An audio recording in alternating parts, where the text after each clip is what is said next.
do nosso livro O Evangelho segundo o Espiritismo, capítulo 17, Sede Perfeitos. Nós estamos no item número 2, o Homem de Bem, e a gente vai finalizar, assim eu espero, esse nosso item, né, que já estamos aqui prolongando um pouquinho aqui a nossa reflexão em torno desse tema. Então a gente vai fechar aqui agora esse tema, né? Vou dar uma aceleradinha aqui para a gente concluir e deixamos tudo em ordem para o ano que vem, né? Pois é, Brás. Pelo tempo que a gente tem investido no estudo dessa mensagem, dá para perceber como é fácil, né? Bom, nós paramos no nosso último estudo na passagem em que Kardec fala sobre em que o homem de bem não se compraz em procurar os defeitos dos outros, nem a pô-los em evidência. Se a necessidade o obriga a isso, procura sempre o bem que pode atenuar o mal. Conversamos então sobre as dificuldades que nós encontramos em situações diversas em que muitas vezes nós somos chamados a assumir uma posição diante de um erro alheio. E aí então nós nos perguntamos como fazê-lo. Se a ideia da caridade é sempre uma ideia muito viva dentro dos nossos estudos doutrinários, seria caridoso tomarmos uma atitude de denúncia, de confronto, por uma mudança de uma situação que se apresenta claramente no erro? E aí então vimos, né, conforme os Espíritos nos instruem aqui no próprio Evangelho segundo o Espiritismo, que primeiro uma conversa direta com aquele que comete o erro, depois, não tendo solução, pedindo ajuda de pessoas próximas que podem orientar ou aconselhar, e não tendo também resultado, tornamos público em benefício do bem comum. E claro, com muito pesar, porque a nossa proposta não é punir aquele que comete o erro, mas impedir que o erro se prolifere, já que nós não somos juízes e não temos condições de fazer julgamento, mas temos condições de mudar situações. Então essa é a nossa visão diante de situações dessa natureza. Quando se fala também aqui nesse mesmo item, quando fala sobre procurar os defeitos dos outros, de um modo geral, a gente sempre procura no outro aquilo que incomoda. E o que incomoda, geralmente, é o que mais se destaca. E, diante de uma situação assim, nós nem sempre temos condições de ver as virtudes, as qualidades que o outro apresenta, quando os seus defeitos, as suas imperfeições, dentro da nossa visão, se tornam mais intensas. Então a impressão que dá é que nós ficamos meio cegos nesse sentido e só vemos o lado negativo e não conseguimos ver o lado positivo. E aí então é aquela luta interior necessária, né, que nós temos que travar para segurar os nossos pensamentos, a nossa voz, as nossas atitudes, voltadas contra aquele que para nós demonstra ou se apresenta antipaticamente. Então sempre visualizarmos ou sempre procurarmos o bem para atenuar o mal. Se na nossa visão esse bem não é grande o suficiente para mudar a nossa impressão, então a nossa postura deve ser exatamente a de silêncio, a de reclusão, a de reflexão e principalmente a de autorreflexão. Porque quando nós começamos a procurar em nós aquilo que ainda está em processo de transformação, nós deixamos de dar atenção para as imperfeições dos outros. Então a nossa postura se nós não podemos encontrar no outro a qualidade que certamente ele possui, então nós temos que nos recolher para evitar que a nossa postura faça com que os defeitos dele se destaquem a partir das nossas ações, pensando que não fazer o outro aquilo que nós não gostaríamos que fizessem contra nós ou por nós, também poderíamos pensar que se tivéssemos alguém do nosso lado que sempre apontasse os nossos defeitos, sofreríamos então uma dor muito profunda, porque seremos sempre destacados diante dos outros pelo lado negativo. Seremos afastados, seremos perseguidos. A ideia do bullying, por exemplo, que nós temos hoje, muito presente na nossa sociedade, tanto entre os jovens, as crianças, como também entre os adultos, é aquela forma que o indivíduo tem egoisticamente de destacar aquilo que existe de negativo no outro. Então é muito fácil para nós provocar isso contra alguém, mas nos consideramos vítimas quando isso se volta contra nós. Então, ter o pensamento caridoso, a partir dessa visão do homem de bem, é exatamente sempre promover o bem em todas as circunstâncias, mesmo que tenhamos dificuldade de encontrar esse bem. Se as nossas ações não podem promover esses valores diante dos outros e para nós mesmos, é importante que nós simplesmente silenciemos. É a melhor postura que nós podemos adotar. Então isso aqui nós falamos no nosso encontro anterior. O próximo item que Kardec coloca, o próximo parágrafo, ele diz assim, exatamente complementando essa ideia que nós trouxemos agora. O homem de bem estuda as suas próprias imperfeições e trabalha sem cessar em combatê-las. Todos os seus esforços tendem a permitir-lhe dizer amanhã que traz em si alguma coisa melhor do que na véspera. Aqui a gente lembra, deixa eu pegar rapidamente aqui, aquela passagem do Livro dos Espíritos, em que nós temos Santo Agostinho falando sobre o autoconhecimento, o conhece-te a ti mesmo. Deixa eu pegar rapidamente aqui, só um instantinho, que isso aqui vai exigir um pouco de paciência. Rapidamente.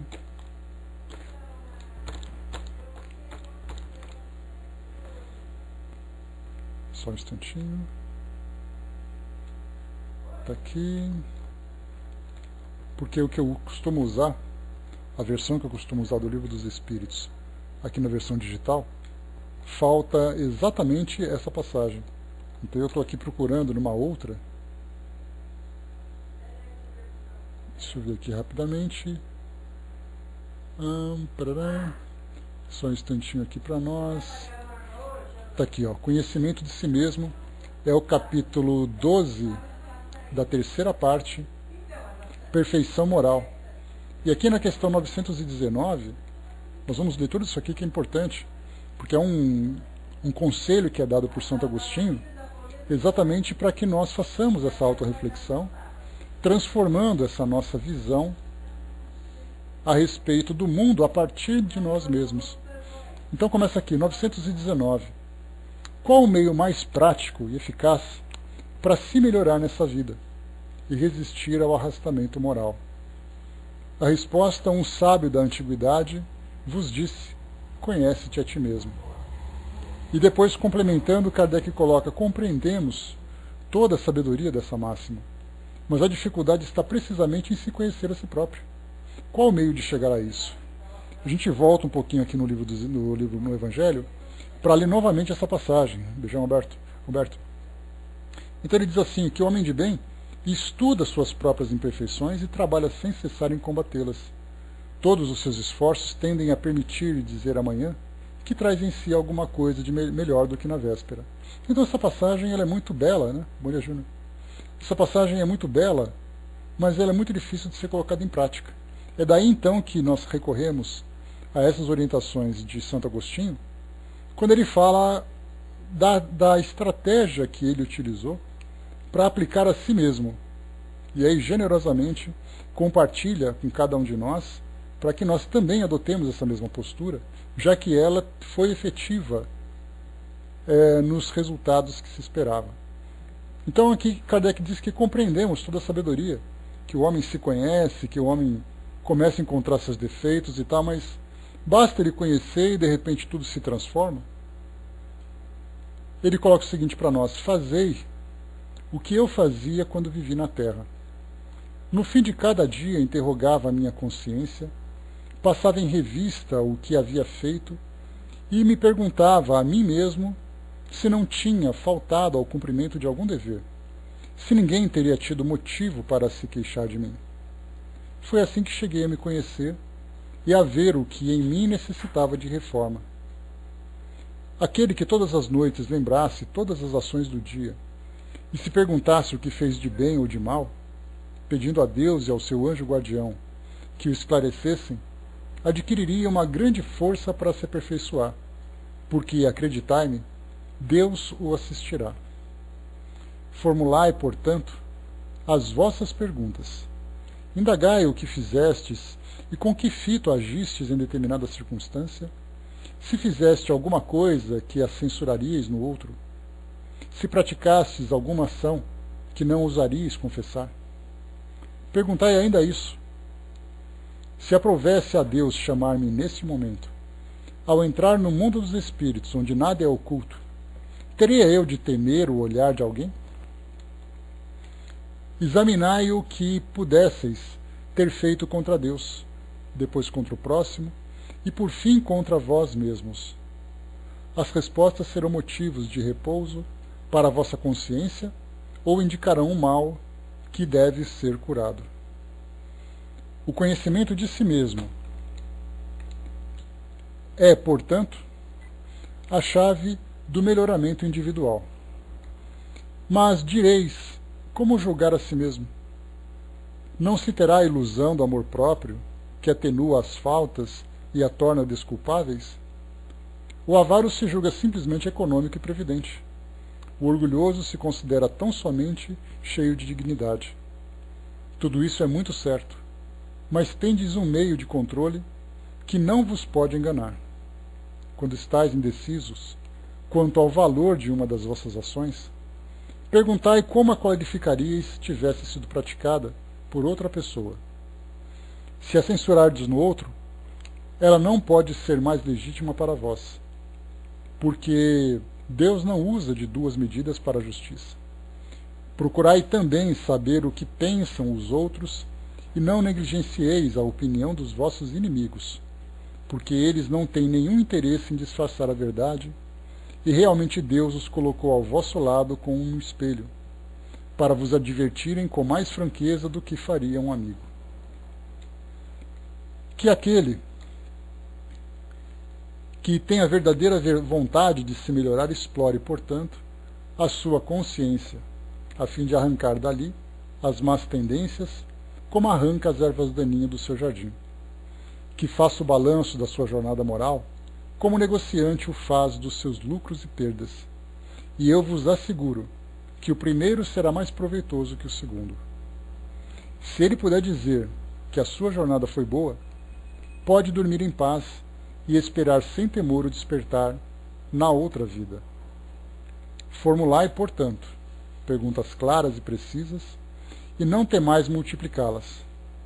Pode-se muito bem consagrar alguns minutos à conquista da felicidade eterna. Não trabalhais todos os dias para juntar o que vos dê repouso na velhice? Esse repouso não é objeto de todos os vossos desejos, o alvo que vos permite sofrer as fadigas e as privações passageiras? Pois bem, o que é esse repouso de alguns dias, perturbado pelas enfermidades do corpo, ao lado daquilo que aguarda o homem de bem? Isso não vale a pena de alguns esforços? Sei que muitos dizem que o presente é positivo e o futuro é incerto. Ora, aí está precisamente o pensamento que fomos encarregados de destruir em vossas mentes, pois desejamos fazer-vos compreender esse futuro de maneira a que nenhuma dúvida possa restar em vossa alma. Foi por isso que chamamos primeiro a vossa atenção para os fenômenos da natureza, que vos tocam os sentidos, e depois demos instruções que cada um de nós tem o dever de difundir. Foi com esse propósito que ditamos o Livro dos Espíritos. Santo Agostinho. Kardec depois coloca um complemento, diz assim que muitas faltas que cometemos nos passam despercebidas.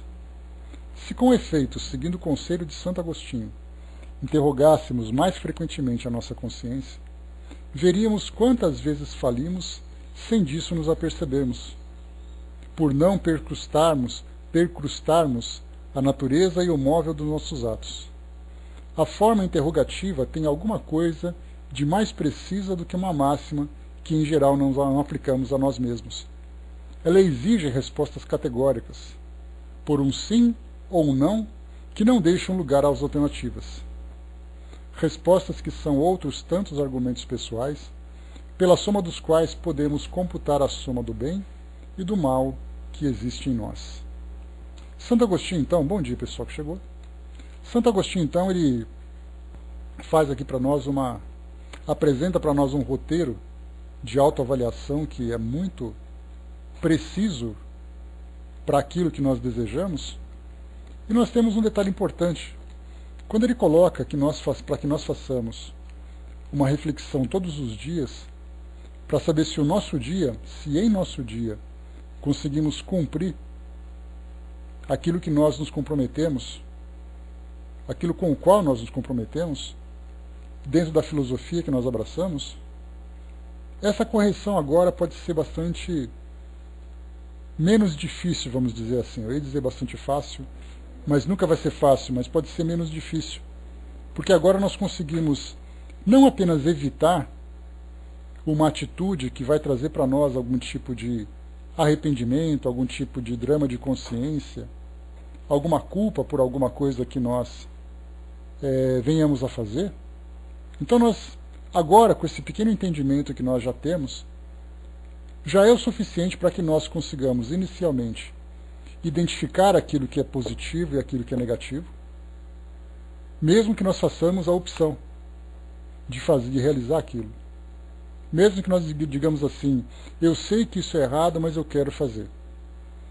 O importante, o primeiro passo mais valioso, é o fato de nós percebermos que o erro existe. Se nós optamos em fazê-lo, aí então nós já assumimos, como consequência, o risco de sofrer os seus resultados. Então já aprendemos a fazer ali uma análise das nossas ações, e isso nos impede de pelo menos cometer aquilo que vem a ser mais drástico. Isso já é importante para nós. Só que muitas vezes hoje nós temos essa facilidade, ou temos essa menor dificuldade de fazer as escolhas corretas. Mas voltando alguns anos no tempo, nós encontramos situações da nossa vida que são bastante dolorosas. E isso fica pesando na nossa consciência.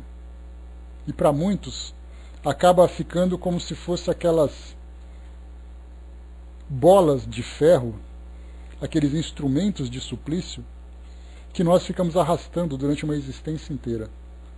Então, muito mais do que nós fazemos uma transformação, uma reforma íntima, tem a necessidade, os espíritos insistem em falar nisso, a necessidade do auto-perdão. De reconhecermos que, de fato, nós cometemos aqueles erros, ou cometemos um erro, que fazemos uma análise, bom dia, Léo, fazemos uma análise para saber se podemos ou não consertar aquilo que aconteceu. Algumas vezes nós temos condições, ou já tivemos condições, e conseguimos consertar. Outras vezes não vemos facilidade em resolver aquele problema, ou não temos coragem, não temos mais a oportunidade de resolver, e temos que carregar essa mácula por toda a nossa existência. Então nós temos que lidar com o nosso passado também. Hoje, durante essa nossa encarnação, ela nada mais é do que o resultado daquilo que nós já vivemos.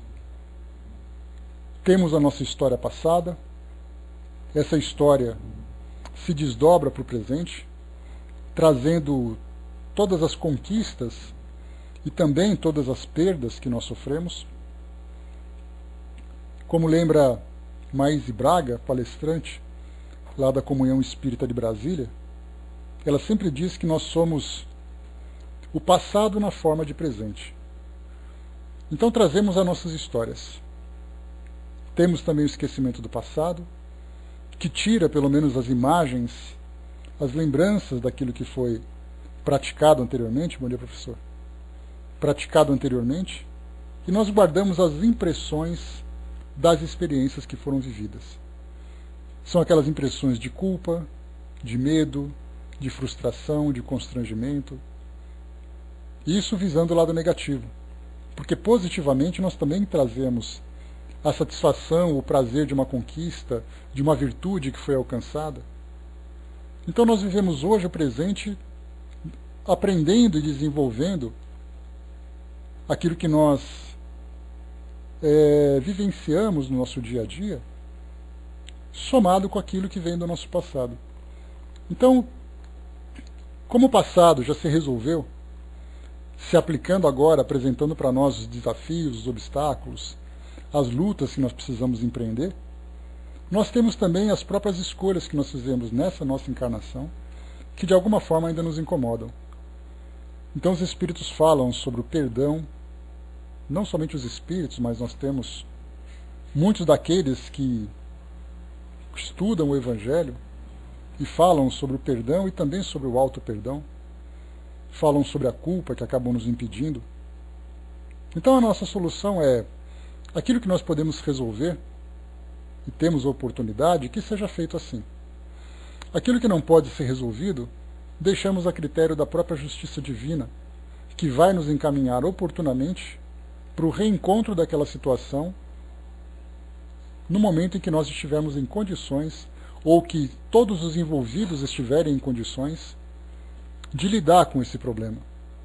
Por isso que muitas vezes nós temos situações que são adormecidas, que estão adormecidas na nossa vida, e em determinado momento essa situação aflora, através de uma dificuldade, através de um reencontro, e aí então nós temos que aprender a lidar com ela. Então aquilo que nós podemos resolver, tentemos resolver. Aquilo que não é possível ser resolvido agora, seja por que motivo for, pela nossa incapacidade, pela mudança das circunstâncias, pela incapacidade do outro, se teve algum outro envolvido também nesse nosso equívoco, se ninguém está em condições de lidar com essa dificuldade, então deixemos, mais uma vez, que a própria justiça divina cuide disso. E nós temos que seguir em frente.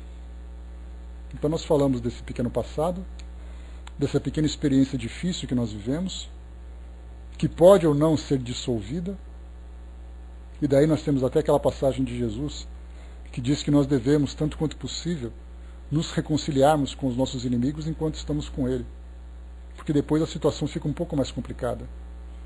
Mas, dentro das nossas possibilidades sempre. Mas o que importa para nós, aquilo que foi praticado, o resultado vai aparecer, já apareceu, não tem como fugir da nossa história. Mas o importante é o que nós vamos fazer a partir de agora. E aí nós lembramos daquela passagem do Chico, quando ele disse que nós não podemos voltar atrás e fazer um novo começo, mas podemos começar agora e fazer um novo fim. Então, esse processo de autoconhecimento, que é o que nós estamos vendo agora, mais uma vez para reforçar, lendo o Evangelho, estuda as próprias imperfeições e trabalha sem cessar em combatê-las. Todos os seus esforços tendem a permitir-lhe dizer amanhã que traz em si alguma coisa melhor do que na véspera. Então, na verdade, essa proposta que é apresentada por Kardec, obviamente inspirado pelos Espíritos, fala exatamente que não é o processo de aperfeiçoamento absoluto, definitivo que nós estamos tratando aqui agora. Ninguém vai sair daqui perfeito, mas nós vamos sair um pouco melhores.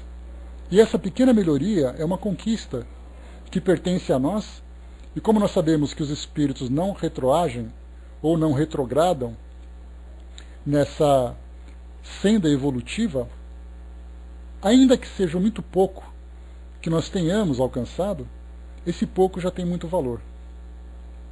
Só que esse pouco ele acaba sendo algo possível, acessível, para a grande maioria da massa humana que se encontra encarnada, e até mesmo para a massa que se encontra desencarnada. Porque simplesmente agem por reflexo e vão aprendendo através desse processo de adestramento. Lembrem do adestramento quando a gente fala, é que se você acertar, você ganha um biscoitinho, se você errar, você sofre uma pequena punição. A vida nos ensina dessa forma. Se você agir certo, e temos que entender também o que é o certo, porque algumas vezes essa ação positiva que nós consideramos dentro dos nossos padrões morais, elas acabam trazendo um resultado negativo dentro do ambiente da sociedade que nós vivemos. Tanto que muitas vezes nós pensamos assim: poxa, eu tento fazer as coisas certas e sempre sofro. Na verdade, é um reflexo natural, uma prova que testa o nosso caráter, sabendo que, agindo de uma forma diferente, nós enfrentaremos um hábito, uma tendência natural do nosso mundo, onde o egoísmo é muito presente. Então, dependendo da resistência que se apresenta diante de nós, para dificultar essa nossa transformação positiva, visando esse nosso crescimento, essa nossa evolução, é para nós também um desafio a ser quebrado. Se estamos naquele meio, é porque nós temos que ter um teste de caráter mais intenso, mais incisivo. Então esse pouco que é conquistado, né, bom dia, Elcio, voltando mais uma vez àquele nosso raciocínio, esse pouco que é conquistado é um objetivo da massa comum, que se encontra vivendo os reflexos, né, impulsionada pelos reflexos do cotidiano. Vai acertando, vai errando, quem sabe dá, quem sabe não dá, talvez funcione, talvez não funcione. Mas para nós, que abraçamos essa causa de conquista, de autotransformação, sustentado nessas mensagens que chegam para nós, esse pouco acaba sendo muito pouco, sem nenhum tipo de redundância. Porque nós temos agora, com todas as instruções, os modelos que são apresentados, os estímulos e incentivos que nós recebemos, esse pouco acaba sendo insignificante diante daquilo que nós temos potencialmente capacidade de conquistar. Então, por isso que é colocado para nós nessa mensagem: trabalha sem cessar em combatê-las. Então é aquela vigilância contínua do vigiar e orai, que é trazido no Evangelho, que nós muitas vezes simplesmente comentamos porque é uma frase bonita, é uma frase dita por alguém importante, é uma frase publicada numa obra significativa, mas a prática acaba sendo muito difícil. E por isso que os espíritos que nos observam e nos ajudam a partir dessa filosofia, não apenas da doutrina espírita, a gente fala da filosofia cristã, mas a gente poderia desdobrar isso para as diversas filosofias que sustentam as religiões, ditas de uma forma diferente, ditas por pessoas diferentes, mas que trazem o mesmo propósito, que é exatamente essa transformação do nosso mundo. Essa mensagem para nós, ela é o mapa do sucesso. E é aquele mapa por onde que nós vamos seguir, pelo qual nós vamos nos orientar. Sabemos o percurso certo, sabemos o caminho correto. Se nós quisermos nos desviar por algum motivo, seja por fraqueza, seja por curiosidade, seja por medo, nós sabemos já, pelo grau de entendimento que nós temos, ainda que seja muito infantil, já é o suficiente para que a gente possa detectar aquilo que é bom e aquilo que não é. Lembrando sempre aquela mensagem que fala para nós, aquela mensagem budista, né, que diz que não existe o certo e o errado. Existe aquilo que é bom e é ruim para nós. Se eu faço alguma coisa e tenho dúvida se é certo ou se é errado, é só eu saber se faz bem para mim ou não. E depois, porque muitas vezes a gente tem uma visão muito egocêntrica, e a gente fala dizendo: não, aquilo que eu fiz é bom para mim, sem entender que pode ter sido bom para mim, mas que acabou promovendo o mal para muitas pessoas que estavam envolvidas. Então, olharmos a nós mesmos, olharmos o outro, porque foi exatamente aquilo que Santo Agostinho disse lá no Livro dos Espíritos, que algumas vezes nós temos uma dificuldade de saber se aquilo realmente que nós estamos fazendo é certo ou errado. E ele coloca: imagina que é uma outra pessoa fazendo isso. E fazendo isso, então, eu vou analisar se eu acho simpático, se eu acho positivo, se eu acho uma atitude de valor, aquilo que o outro fez exatamente igual àquilo que eu fiz. Então é através desse reflexo. Primeiro nós fazemos uma autoanálise, e depois fazemos uma reflexão.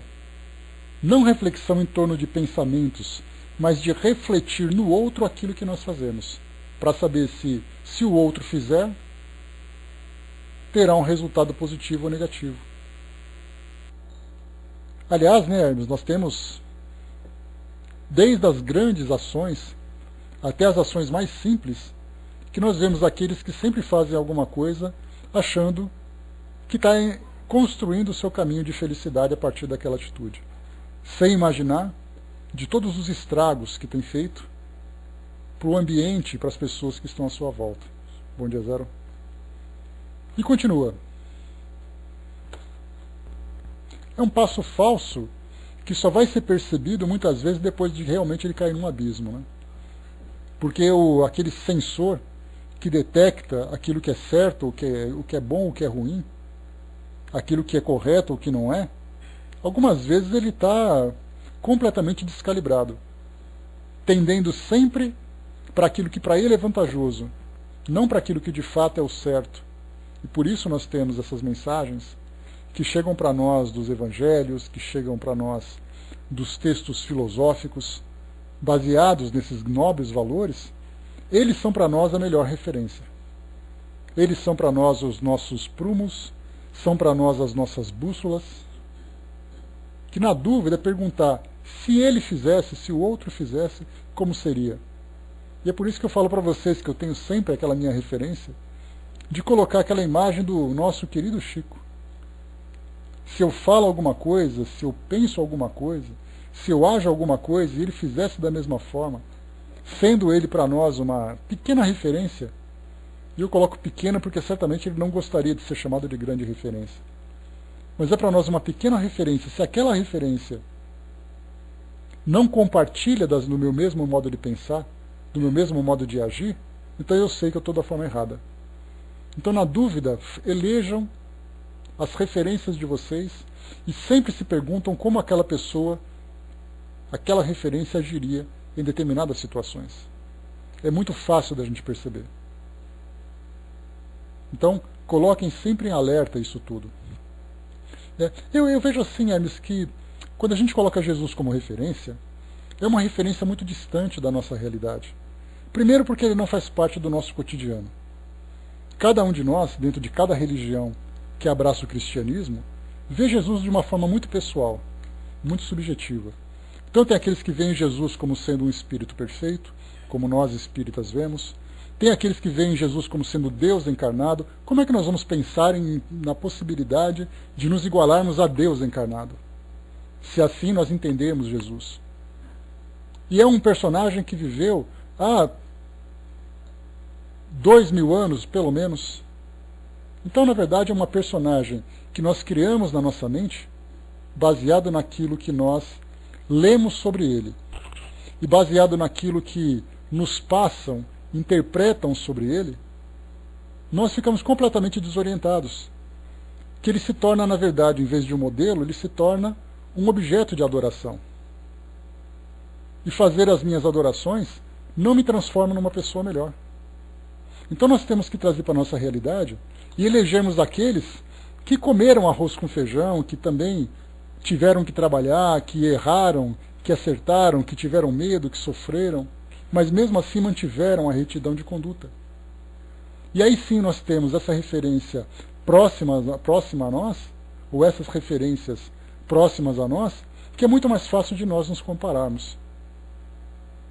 Jesus continua sendo o nosso modelo maior. Mas para chegar até lá, nós temos muitas etapas para alcançar, e cada uma dessas etapas pode ser representada por uma dessas referências que nós elegemos. Hoje eu espero ser como tal pessoa, ou gostaria de alcançar aquilo que o outro conquistou em termos de valores. Por que não também em termos de desenvolvimento profissional? Eu posso almejar uma carreira profissional espelhada em alguém de sucesso que conquistou aquilo com virtude e competência. Não apenas aquele que gananciosamente conquistou aquela posição. Eu posso intelectualmente me espelhar em uma pessoa muito inteligente, alguém que tem uma vida saudável, posso me espelhar na dedicação daquela pessoa, no seu modo de... sem que isso seja inveja, Zero. Exatamente. É uma referência saudável. Então temos sempre que procurar as várias referências nas várias situações da nossa vida. Porque do contrário, nós nos encontraremos completamente perdidos, sem saber o que fazer. Vamos eleger aqueles que não fazem parte da nossa realidade, que nós idolatramos, que nós admiramos, sem sequer conhecer a realidade da sua vida. Então, ao fazermos isso, nós conseguimos, de fato, fazer uma autoanálise, fazermos uma comparação e, mais do que isso, promovermos as mudanças em função dos estímulos, dos incentivos que nós recebemos dessas nossas referências. E isso nós podemos encontrar uma referência dentro da nossa família, dentro dos nossos círculos de amigos, dentro da nossa sociedade, dentro das nossas áreas de conhecimento, não importa. Cada um sabe exatamente aquilo que deseja ser. E aí basta então eleger o seu modelo e trabalhar incessantemente para ser o que ele é e ir além. Porque a partir do momento em que nós nos espelhamos e nos comparamos àquele que era inicialmente a nossa referência, nós elegemos outra referência. E assim a gente vai subindo, vai se elevando cada vez mais. Então nós temos ali várias estratégias para promovermos as nossas mudanças, as nossas transformações. Os espíritos insistem em falar sobre isso, e como Santo Agostinho disse para nós, vou ler essa frase final, colocada para nós aqui no Livro dos Espíritos. Ele diz assim na última passagem, deixa eu ver aqui, ora, aí está precisamente, logo na metade do último parágrafo, aí está precisamente o pensamento que fomos encarregados a destruir das vossas mentes. Ou melhor, ele colocou antes ali, né? Sei que muitos dizem que o presente é positivo e o futuro é incerto. Então nós vivemos hoje o presente, acorda de manhã, trabalha, estuda, faz o que tem que fazer, dorme de novo, faz isso. E o futuro? O futuro a Deus pertence, o futuro pertence a nós. E é isso que ele diz agora. Aí está precisamente o pensamento que fomos encarregados de destruir em vossas mentes, pois desejamos fazer-vos compreender esse futuro de maneira que nenhuma dúvida possa restar em vossa alma. Foi por isso que chamamos primeiro a vossa atenção para os fenômenos da natureza que vos tocam os sentidos, e depois vos demos instruções que cada um de nós tem o dever de difundir. Foi com esse propósito que ditamos o Livro dos Espíritos. E aí nós podemos então estender isso para várias e várias e várias obras, várias incontáveis mensagens que chegam para nós, falando sobre essa mudança, falando sobre esse entendimento que nós temos que ter de saber que nós estamos construindo o nosso futuro a partir do hoje. Ele não é o seja que Deus quiser. Ele não é o depois eu vejo o que vai dar. Nós podemos hoje, através das nossas atitudes, já determinarmos qual é o ritmo dessa mudança, qual vai ser a direção dessa mudança e quais são as nossas conquistas. E para isso nós temos um acervo significativo desde a época de Jesus até o presente, onde falam constantemente sobre esses valores que nós desejamos desenvolver, precisamos desenvolver. E continuando aqui para nós agora, próximo parágrafo. O homem de bem, agora virando um pouquinho aqui ao nosso lado. Voltamos, pessoal, como é que estamos? Deu certo? Voltou? Pois é, deu uma travadinha aqui e eu não percebi. Então, mais uma vez, lendo aqui, mudando de parágrafo, ele diz assim, deixa eu ver aqui, não tenta fazer valer o seu espírito. Vocês ouviram quando eu li isso? Quando eu mudei de parágrafo aqui? Normal? Então vamos aqui, ó. Não tenta fazer valer o seu espírito, nem os seus talentos, às expensas dos outros. Pelo contrário, aproveita todas as ocasiões para fazer ressaltar as vantagens dos outros. Então eu comentei agora há pouco que egoisticamente nós podemos nos considerar como sendo o centro de tudo, o centro das atenções. Mas sendo a lei universal, que tem por objetivo atingir a todos, atingir não no sentido de castigo, de impacto, mas nos traz as responsabilidades e os entendimentos para nos desenvolvermos igualmente, sem nenhum tipo de vantagem, de favorecimento. Todos nós submetidos à mesma lei. Então não é uma lei individual que nos dá privilégios, nos dá favorecimentos, em detrimento do sacrifício, do esquecimento dos outros. Então a nossa postura deve ser exatamente a mesma. Aquilo que eu tenho, aquilo que eu sou e aquilo que eu posso fazer, é algo que me foi concedido, exatamente para que eu possa explorar todos os meus valores e minhas capacidades. Não simplesmente imaginar que eu tenho tudo isso porque eu sou privilegiado. Porque de um momento para outro a nossa vida se transforma. Para quem já tem um caminho de vivência, ou já teve contato com indivíduos que também tiveram essas vivências, nas mais variadas situações da vida comum, sabe que de uma hora para outra você sofre uma virada. Que você perde aquilo que você tem, você deixa de ser aquilo que você achava que era, você tem que recomeçar aquilo que você achava que era definitivo. Então, na verdade, a única coisa que é definitiva é aquilo que nós somos diante de Deus. O resto são situações, oportunidades e ilusões que nós mesmos construímos. Então temos que aproveitar cada momento que nós temos para nos desenvolvermos dentro dessa lei universal, que é uma lei de fraternidade, que é uma lei de amor. E não fazermos com que o outro seja uma referência para nós daquilo que ele não tem e daquilo que nós temos. Mas fazer um trabalho de construção geral para que todos cresçam. E se nós temos mais capacidade, temos mais condições do que o outro, nós temos também mais responsabilidades. É a grande cadeia universal, como nos lembra Leon Denis, onde os mais fortes auxiliam, sustentam, amparam, impulsionam aqueles que estão numa condição de mais fraqueza, de maior fraqueza. Naquele momento, pelo menos. Eu comentei com vocês que, numa outra oportunidade, que eu conversava com uma amiga e nós acabamos chegando numa conclusão bastante interessante.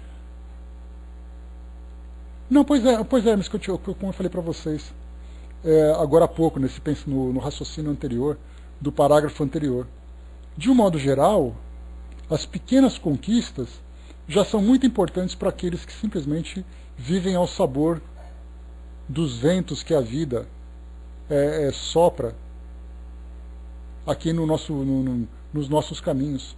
Mas para nós que temos um conhecimento um pouco melhor da mensagem trazida por Jesus, que é desenvolvida pelos Espíritos, que são os nossos instrutores, isso normal para nós é exatamente o objetivo a ser alcançado. Porque nós temos ainda, dentro dessa nossa fase de desenvolvimento, nós temos ainda uma tarefa muito importante, que é exatamente depurar aquilo que existe de instintivo dentro de nós. O que o nosso instinto diz? Que nós somos os melhores, que nós temos que nos defender, nós temos que proteger, porque o outro é sempre uma ameaça. Os animais não ficam atentos para saber, porque no mundo animal, selvagem em especial, todo animal que se aproxima de você é um predador em potencial, ou será a sua vítima em potencial, dependendo da condição do animal. Se ele é um herbívoro, se ele é um mamífero, se ele é um carnívoro, se ele é um de grande porte, de pequeno porte. Então nós ainda trazemos isso. Nós vemos alguém chegando, ele é para nós uma ameaça. Dentro dos centros urbanos, nós estamos retomando, fazendo com que desperte em nós um instinto que estava adormecido, que é exatamente o instinto de sobrevivência. No passado, na época mais distante, nós tínhamos que brigar para ficar vivos. Porque era alguém que nos mataria, era um animal que nos devoraria, era uma intempérie da natureza que nos destruiria. E aí então nós nos desenvolvemos e fugimos dessa fase.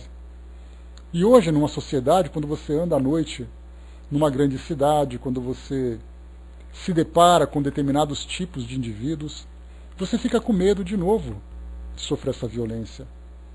Então, ao mesmo tempo que nós fazemos reacender ou despertar em nós esse instinto primitivo, outros também surgem. Então, o orgulho, a vaidade, nesse mundo de competição, acabam sendo intensificados em virtude desses valores instintivos que voltam a despertar por causa das situações que nós estamos vivendo. Então isso acontece naturalmente. A nossa tarefa é exatamente intensificar também a nossa luta contra isso, porque nós sabemos que isso faz parte da nossa natureza, mas é algo que precisa ser sublimado. Algo que precisa voltar. Então por isso nós estamos pensando sempre naquilo que nós precisamos alcançar a partir da vivência desses valores. E então, nessa comparação com os outros, é sempre perceber que aquilo que nós temos, aquilo que nós podemos, ou aquilo que nós acreditamos ser, é algo temporário. Se nós queremos saber alguma coisa que realmente nós somos, é nos colocarmos dentro da nossa imaginação diante de Deus. Não porque eu tenho a minha conta bancária com tantos. Olha para Deus e pensa, o que Deus pensa disso? Não porque eu sou uma pessoa muito inteligente e o resto é ignorante. Olha para Deus, vê o que Ele pensa disso. Não porque a minha posição é uma posição melhor do que o outro. Olha para Deus diante da sua posição e fica imaginando o que Ele vai pensar sobre isso. Aí aquele mais rebelde vai dizer assim, também não quero mais fazer essa brincadeira com Deus, é muito sem graça. Porque nada daquilo que eu acho que é importante para Deus não é. Nada daquilo que nós achamos importante não é, porque Deus acha que nós somos importantes, não aquilo que nós acreditamos ser importantes. Bom dia, André. Então é isso que nós temos que pensar. Aproveitar todas as oportunidades e posições, situações que nós vivenciamos, como instrumentos de trabalho para que nós nos transformemos. Para que aquilo nos sirva para o nosso crescimento e não para que nós vivamos em função daquilo que nós temos. Eu só sou feliz se eu tiver. Eu só sou feliz se eu for. Ou seja, nós estamos condicionando a nossa felicidade, que é algo que precisa ser alcançado, para algo que está fora de nós. E isso os espíritos insistem em falar para nós. Aliás, essa é uma das passagens dos pensamentos mais presentes nos atendimentos que nós fazemos. Aproveitando a deixa, né, do nosso trabalho de atendimento fraterno, é muito comum nós sempre falarmos para alguém para que saia dessa dependência de alguém ou de algo que não pertence a ele, mas para que ele busque a sua valorização e aprender que tudo aquilo que ele precisa para se transformar está dentro dele mesmo.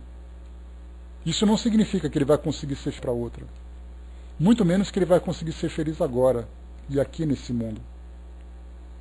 Para que nós consigamos, para que nós alcancemos essa condição de felicidade, existe muito trabalho difícil que nós temos que realizar. Então o indivíduo vai olhar para si mesmo e vai dizer assim, mas dentro de mim não tem nada que me faça feliz. Então comece então a fazer esse trabalho de mudança. Porque se essa felicidade não existe dentro de você, é porque você tem percebido fora de você tudo aquilo que te falta. Mas você nunca viu aquilo que você realmente é. E é um trabalho, e por isso nós temos hoje, né, que a depressão, por exemplo, é considerada o mal do século, e os psicólogos, psiquiatras, psicoterapeutas estão aí trabalhando intensamente, tanto aqui no mundo material, como também a partir do mundo espiritual, para fazer com que nós mudemos o nosso modo de pensar. Olha, fraterna, é exatamente aí que eu ia chegar, de perceber que todos esses profissionais, incluindo você, faz esse trabalho do indivíduo se ver com o seu próprio valor. Porque aquela depressão vai surgindo, aquela angústia, é aquele medo, é aquela ansiedade, autoestima quase no zero. As pessoas estão sofrendo. Estão sofrendo porque simplesmente não sabem o que fazer. Não sabem onde encontrar aquilo que existe de mais valoroso. E não é de uma hora para outra, como eu falei para vocês, que as coisas vão acontecer. Muitas vezes, para você começar a se perceber como um indivíduo que tem as condições, tem o potencial de ser feliz, isso muitas vezes demanda uma vida inteira. Porque ele vai ter que lidar com situações difíceis que foram construídas no passado. Então é por isso que os Espíritos disseram para nós, que melhor, Santo Agostinho disse para nós, aqui no Livro dos Espíritos, quando ele comentou que o presente é o agora e o futuro é incerto. Os Espíritos vieram exatamente dizer isso, que o passado, o presente e o futuro são 3 tempos que estão diretamente conectados. E que não existe nada de incerto. O fato de eu não saber para onde eu vou, com quem eu vou, o que eu vou fazer, não diminui a importância de pensar em como eu vou. Porque é o mais importante. Porque como ir, qual será a minha condição quando eu for, é o que vai determinar de fato se eu sou feliz ou não. Se eu serei feliz ou não. Continuando, pessoal, vamos em frente, senão eu acabo me prendendo aqui. Vocês percebem que cada parágrafo desse é praticamente um tema de uma palestra, né? Dá para a gente viajar nela aqui durante muito tempo, mas vamos em frente. Tem bastante coisa para a gente tratar quando se fala do homem de bem. Ele não se envaidece em nada com a sua sorte, nem com os seus predicados pessoais, porque sabe que tudo quanto foi lhe dado pode ser retirado. Aqui é um complemento daquilo que nós falamos agora. Quais são os seus predicados pessoais? São aqueles 5 elementos que nós já trouxemos aqui para vocês, que é algo que todos nós gostaríamos de alcançar. O poder, a beleza, a riqueza, a inteligência e qualquer outro. A beleza, a inteligência, o poder, a riqueza e a fama.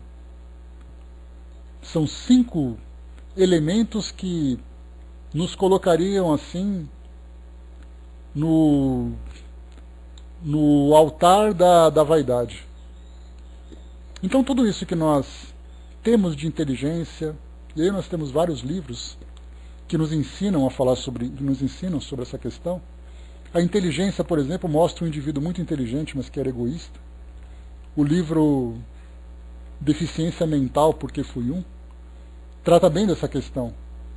O indivíduo que numa outra oportunidade usou seu intelecto para um objetivo pessoal em detrimento do sofrimento alheio, acabou sofrendo uma transformação no seu organismo em que ele foi definitivamente punido pelo seu egoísmo, pela sua vaidade.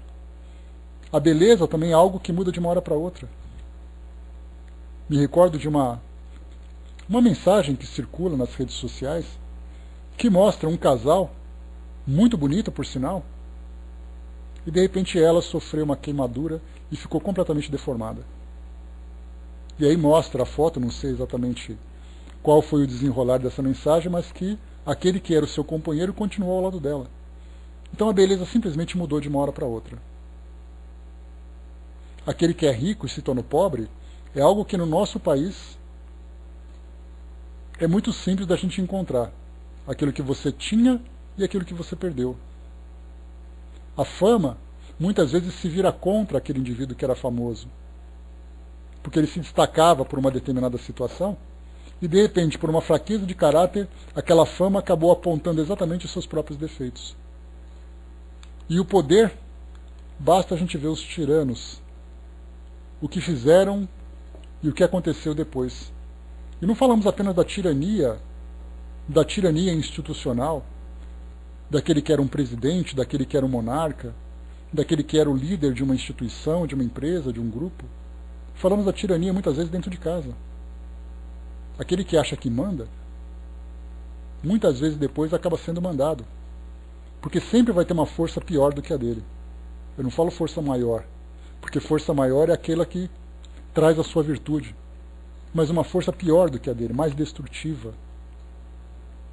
Então, todos esses nossos predicados pessoais mais uma vez lembrando, eles nos servem exatamente para que nós alcancemos essa transformação positiva. E não podemos fazer com que isso se transforme para nós como algo que vai nos trazer prejuízo. E ele continua dizendo aqui ainda, sobre agora questões materiais. Usa, obrigado, Cindizinho, usa, mas não abusa dos bens que lhe são concedidos, porque sabe tratar-se de um depósito, do qual deverá prestar contas, e que o emprego mais prejudicial para si mesmo, que poderá lhe dar, é pô-los em serviço da satisfação de suas paixões. E aí não falamos de grandes fortunas, né, porque de repente essa colocação de Kardec falava para aqueles que ocupavam uma grande posição, uma posição alta na sociedade, em virtude do seu patrimônio. Mas nós temos que encaixar isso na nossa realidade, de perceber que esse pouco que nós temos não deve ser para nós um instrumento de autodestruição, principalmente destruindo o outro.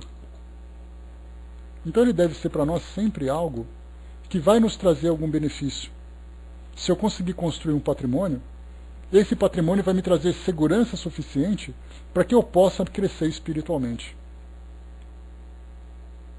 Aquilo que eu comentei com vocês agora há pouco, eu acabei mudando de assunto, mas eu conversava com uma amiga então, e a gente pensava assim, é muito interessante de perceber que as pessoas têm como objetivo maior alcançar uma estabilidade financeira, uma estabilidade material. E até mesmo alcançar também uma estabilidade familiar. Aí você pergunta para alguém, você é feliz na sua família? Sim, sou feliz. E você tem segurança com o seu patrimônio? Sim, eu tenho segurança. E o que você faz aproveitando esses benefícios? Você fica simplesmente desfrutando da sua felicidade, sem mais nada para fazer, como se não tivesse mais nada para fazer? Então nós temos que entender que por menor que seja a segurança ou a harmonia que nós vivenciamos, ela deve ser aproveitada para que a gente possa desfrutar dessa condição para fazer um trabalho moral maior de transformação. Se a família me dá segurança, se o meu patrimônio me dá segurança, eu tenho estabilidade suficiente para agir além dessa matéria, porque eu não preciso me preocupar. Essas minhas preocupações básicas para a minha sobrevivência estão garantidas. Ou essa estrutura, né, está garantida. Então, se eu tenho um chão firme para pisar e companhia confiável, cabe a mim mesmo agora aproveitar essa segurança e estabilidade para ir além. Por isso é colocado para não abusarmos daquilo que nos foi concedido, sabendo que nós poderemos muitas vezes no futuro, sermos obrigados a nos desenvolver numa situação de extrema dificuldade. A imagem que me veio à mente agora, exatamente desses refugiados que perderam tudo, perderam familiares, são ameaçados, e nessas condições eles também têm que trabalhar para o seu crescimento espiritual. Por incrível que pareça, por mais cruel que possa parecer, esse sofrimento que eles estão vivenciando não é um atenuante para tirá-los da responsabilidade de se transformarem espiritualmente. Vieram para se transformar numa condição pior do que a nossa. Exatamente porque pela lei de causa e efeito construíram esse caminho. E nós? Temos a nossa casa, temos a nossa família, temos ali condições importantes. Imaginemos se não tivéssemos nada disso.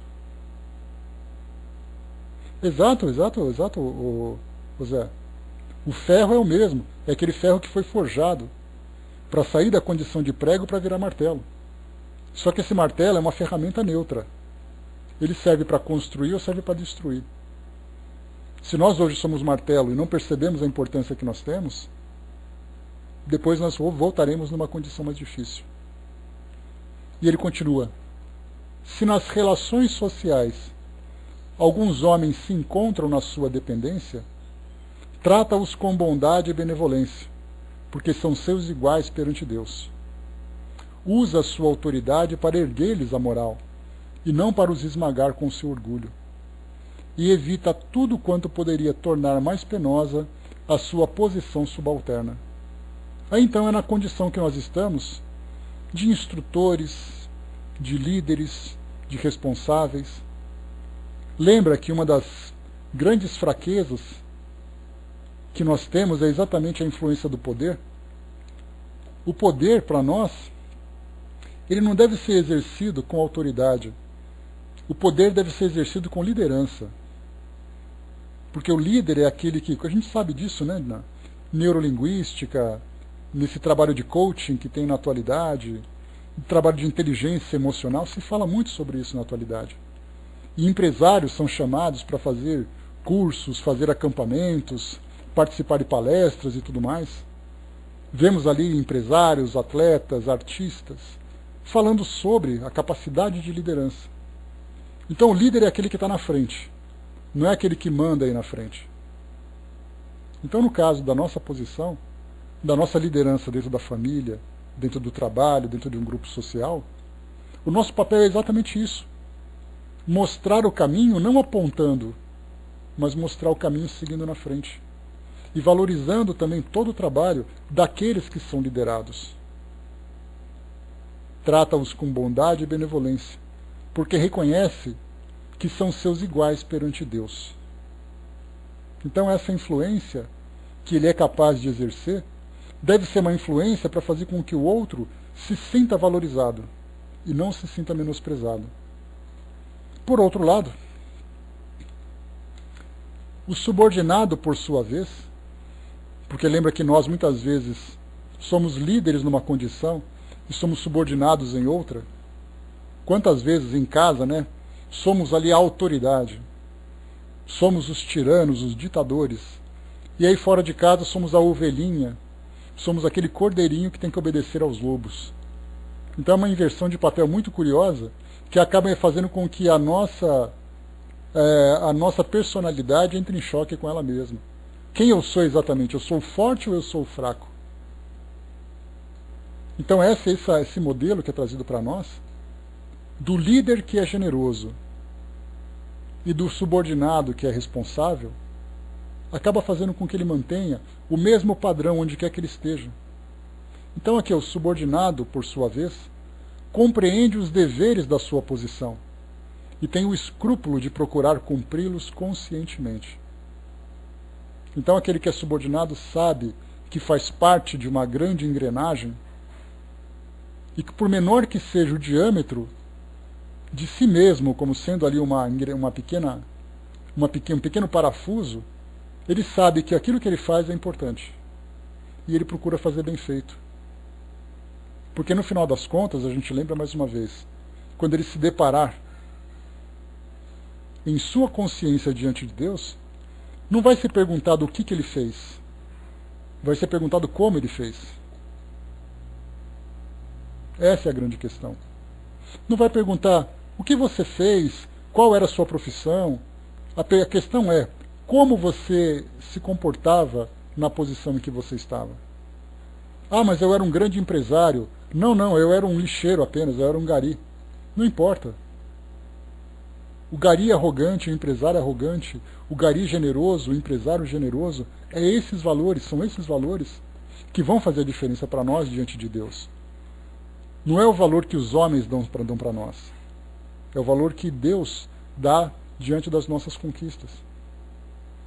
O homem de bem, enfim, respeita nos seus semelhantes todos os direitos que lhes são assegurados pelas leis da natureza, como desejaria que os seus fossem respeitados.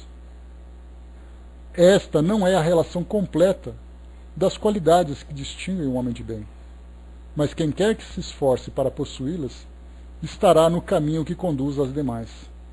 Então é interessante, acaba o texto aqui agora, é interessante a gente perceber que aquilo que foi colocado por Kardec, e é isso que muitas vezes nós não compreendemos, né? Quais são as nossas provas aqui nesse nosso mundo? São provas relacionadas com as nossas tendências, os vícios, fraquezas. Então lembramos que provas e expiações. Expiações são as necessidades que nós temos de despertar com o resultado dos nossos erros. As provas são experiências que surgem para nós para testar o nosso caráter. Então todas essas provas que chegam para nós, elas estão afinizadas, elas têm um perfil muito semelhante à nossa natureza atual. E aí então nós chegamos a conversar sobre isso numa outra oportunidade, quando eu falei para vocês assim, as nossas provas dizem respeito a tal, tal e tal. Quais seriam as provas de Bezerra de Menezes, Joano de Ângeles, Emmanuel, o próprio Chico, por que não? Dentre outros espíritos valorosos que nós aprendemos a conhecer e também a simpatizar e também a desenvolver um afeto com os estudos doutrinários. Quais seriam as provas de Bezerra de Menezes? São provas de caráter também, mas são provas relacionadas com a sua natureza, que é uma natureza diferente da nossa na atualidade, porque já conseguiu ultrapassar esse nível ainda infantil e primitivo que nós estamos vivendo. Então o que Kardec trouxe para nós aqui nessa relação de homem de bem é algo que diz respeito à nossa natureza. Se nós pegássemos assim, Dr. Bezerra de Menezes, em quais dessas condições o senhor se encaixa? Provavelmente ele vai dizer em todas. Ah, quer dizer então que o senhor é perfeito? Não. É que isso é difícil para vocês, não para nós. A nossa referência agora é outra. É uma referência mais alta, é uma referência mais elevada, é um desafio maior. Todos tiveram. Jesus também viveu as suas provas e expiações na sua época de desenvolvimento espiritual. Todos vivemos isso. Então essa relação aqui, ela não é algo que diz respeito a todo o universo. É algo que diz respeito a nós. Porque chegarmos para uma pessoa e falar assim, olha só o conselho que ele dá. O homem de bem respeita os seus semelhantes, nos seus semelhantes, todos os direitos que lhes são assegurados pelas leis da natureza. A pergunta é, para quem que você precisaria dizer isso? Para aquele que não percebeu ainda. E para aquele que percebeu? Isso aqui é tão óbvio que não faz nem sentido dizer. Isso aqui faz parte do reflexo, é um reflexo natural do seu comportamento. Respeitar o direito dos outros, ponto. Mas para nós não. Para nós é importante dizer, olha, respeita o direito dos outros. Porque você sabe que ele tem direito igual ao seu. Aí eu vou falar assim, eu sei e tal, mas o quê? Então a gente vê que isso que foi descrito por Kardec, por isso que ele colocou no final, essa não é a relação completa das qualidades que distinguem o homem de bem. Mas se nós conseguirmos, com um tremendo esforço, nos comportarmos dessa forma, nós já seremos, sem dúvida nenhuma, seres absolutamente virtuosos. O nosso próximo tema, ainda seguindo esses ensinamentos, vai falar sobre os bons espíritas. Agora sim a gente está fechando um pouco mais o foco naquilo que nós vivenciamos a partir das nossas crenças, a partir dos ensinamentos que nós absorvemos, a partir das nossas atividades. E aqui vai entrar também agora os elementos que são a base doutrinária na nossa relação com o mundo espiritual, na nossa vivência moral a partir dos ensinamentos trazidos pelos Espíritos, entender a nossa imortalidade. Então ainda continua sendo complementado pelos valores, pelas virtudes dos homens de bem, só que agora focando no nosso dia a dia, nas nossas atividades. Então nós vamos tratar desse assunto no nosso próximo encontro, que vai ser na próxima semana. Lembrando mais uma vez que essa próxima semana será a nossa última semana de estudo, de ano letivo aqui dos nossos estudos.